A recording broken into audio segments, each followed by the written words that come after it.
Attorney Rowena Guanzon po sa Usapang Matino. Nandito kasama natin ngayon, one of the lawyers of Vice President Sara Duterte.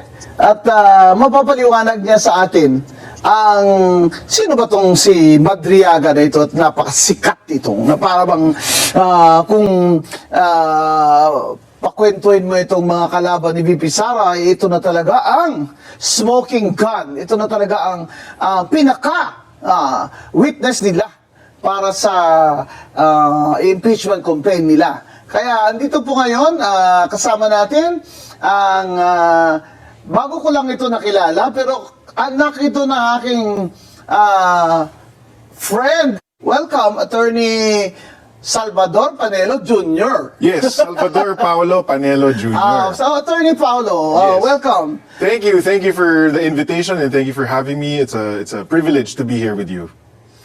Now, Attorney Paulo, you're the lawyer of Vice President Sara in a perjury case against Madriaga. Can you tell us briefly why you are saying that this is a perjured affidavit? Yeah, kasi karamihan ng nasa laman ng affidavit niya, pati pangalan niya, mali or hindi totoo.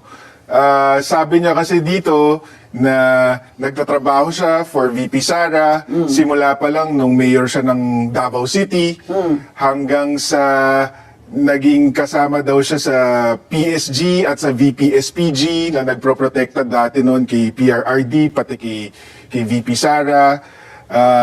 Pinabuo daw siya ng isang campaign group ni VP Sara noong 2020 na may pangalang Easy Pilipinas, hanggang sa nagde-deliver daw siya ng limpak-limpak na salapi sa mga sasakyan na galing daw sa confidential funds. Nasa maleta ba?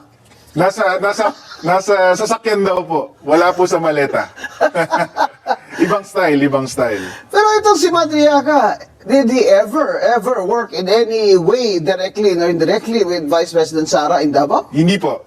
We have, hindi lang po sa Davao City, we have certifications from the Davao City local government, the Presidential Security Group, the Vice Presidential Security and Protection okay. Group, So, Department of Education, and even the Office of the Vice President. Wala po siyang connection sa hindi mga ba si opisina. Madriaga ngayon nasa kulungan? Opo. Anong kaso, Attorney? For kidnapping for ransom. Aba, bongga.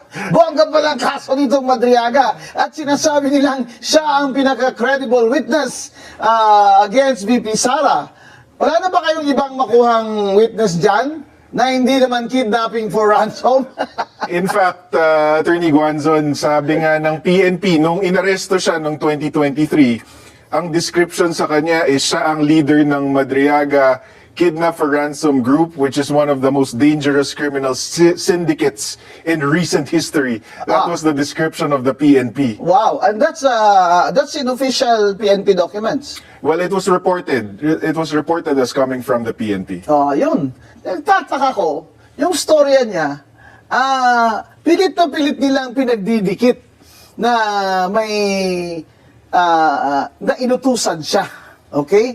In behalf of Vice President Sara na magdala daw ng pera. Ano ba itong mga pera na ito, Attorney? Ang Sinasabi sinasabi niya, confidential funds daw. Magkano daw? Merong delivery ng 80 million, merong tigta 33 confidential million, merong patang 1 billion. Paano daw niya alam na confidential funds? Wala siyang sinabi, hindi niya in-explain. Basta inutusan lang siya magdala. Sino Oo daw daw. nag-utos sa kanya? Si VP Sara daw mismo. Oh, talaga, may text siya.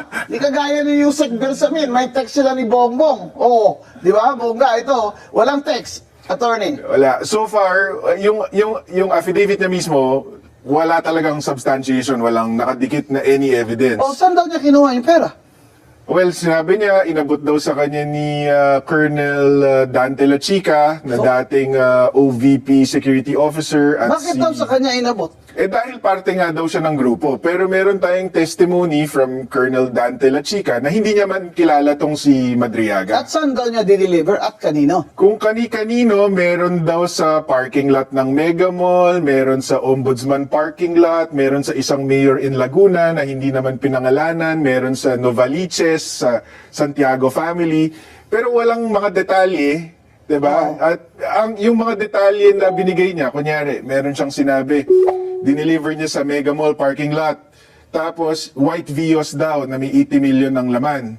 And then a few days later, nakita niya daw na the same car minamaneho ni Miss Ria Kilala, asawa ni Attorney Ryan Kilala. Pero imposible 'yon. Kasi sabi nga namin doon sa complaint affidavit ni VP Sara, hindi naman nagda-drive itong si Ria Kilala. We have a certification from the LTO na she has no license. no driver's license at hindi talaga marunong mag-drive. So, So, ang timing lang, attorney, gusto ko makita. Kailan siya nag-execute nitong affidavit niya?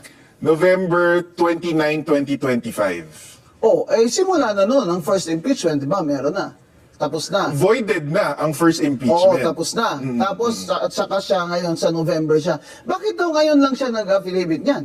Hindi natin alam, pero ako, ang hinala namin dito is kailangan nilang punuin yung gap nila sa evidence versus VP Sara. So gumawa sila ng ganitong klaseng testimonya, gawa-gawang testimonya ni Madriaga para meron silang mapakita kung saan napunta yung confidential funds. Dapat ipakita natin ang itong picture ng Madriaga na ito na yung mga picture ba ng mga akusado pag bago sila or pagkatapos silang maaresto para makita naman ng mga audience natin kung ano itsura nito at bakit napaka-importante niyang tao. So if you were to describe Madriaga, Attorney Paulo, in one word, ano po ang description niyo sa kanya?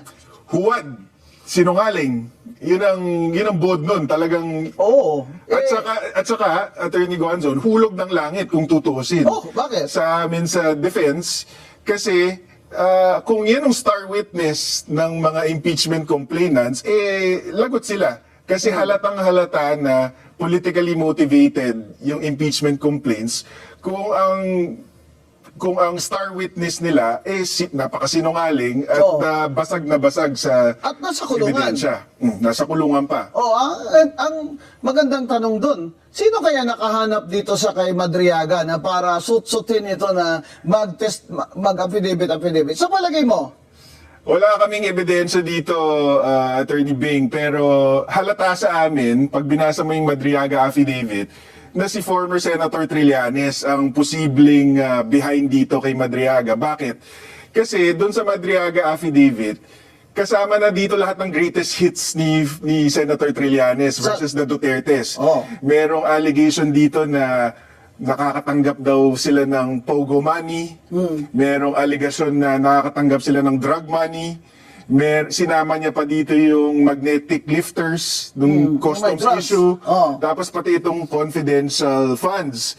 Sa amin, napaka-incredible naman na makahanap ng testigo na may personal knowledge ng lahat ng yon. Bongga. 10 taon na atang linalako ni Senator Trillanes itong allegations na to. Wala naman siyang matibay na ebidensya. Tapos suddenly, just in time for the impeachment, merong isang Madriaga na alam niya lahat yon. Diba? Kami nga, Attorney Guanzon, dun sa complaint affidavit ni VP Sara, para lang definitively mapatunayan namin na hindi sila magkakilala, we had to get the testimonies of 7 witnesses para lang siguradong each witness is speaking from personal knowledge. So, na hindi siya kilala. Na hindi siya kilala. And imposible yung mga sinasabi niya. Hindi siya, sabi nga nung... Can you give me the names of your 3 witnesses? I have 7. That's former PSG Commander Major General Jose Niembra. And then we have a former PSG Commander Brigadier General Randolph Cabangbang. We have the former VP-SPG Commander Dante Lachica. We have the former DepEd Security Officer Dennis Nolasco. We have Attorney Ryan Kilala, na ito lang talaga yung kaibigan ni Madriaga. Ito yung mukhang connection kay VP Sara, si Attorney Kilala. And then we even have testimony from Miss Ana Magnaye. She's an events organizer that handled the inauguration of VP Sara, just to refute the insinuations na porke may picture si Madriaga with VP Sara during the inauguration. Ay, close na siya. Close na siya. May picture siya. Nakita ko nakabarong siya. Ito ma'am, Oo. doon sa testimony ni Ana Magnay, pinapakita niya doon na number one, hindi imbitado si Madriaga doon sa inauguration. He was just a last-minute replacement for Attorney Kilala because hindi nga kilala ni VP Sara Bakit sino ba itong attorney kilala at pinasubstitute niya yan sa kanya? si Doon sa event na yon. Si Attorney Kilala, associate dean dati ng San Sebastian, doon nakilala to ni VP Sara. Ba't naman niya kilala itong kidnapper? Because itong si Madriaga, na-convict na to actually before, in the early 2000s, for another kidnapping, for a Kliyente separate kidnapping. Kliyente ba ni attorney kakilala? Hindi po, pero ang nag-handle po ng appeal niya sa Supreme Court ay yung San Sebastian Legal Aid. I see. So, doon niya nakilala itong si Attorney Ryan Kilala. Siya, indigent client. Yes. Oh. So, na-acquit siya doon, naging malapit siya sa mga staff, faculty,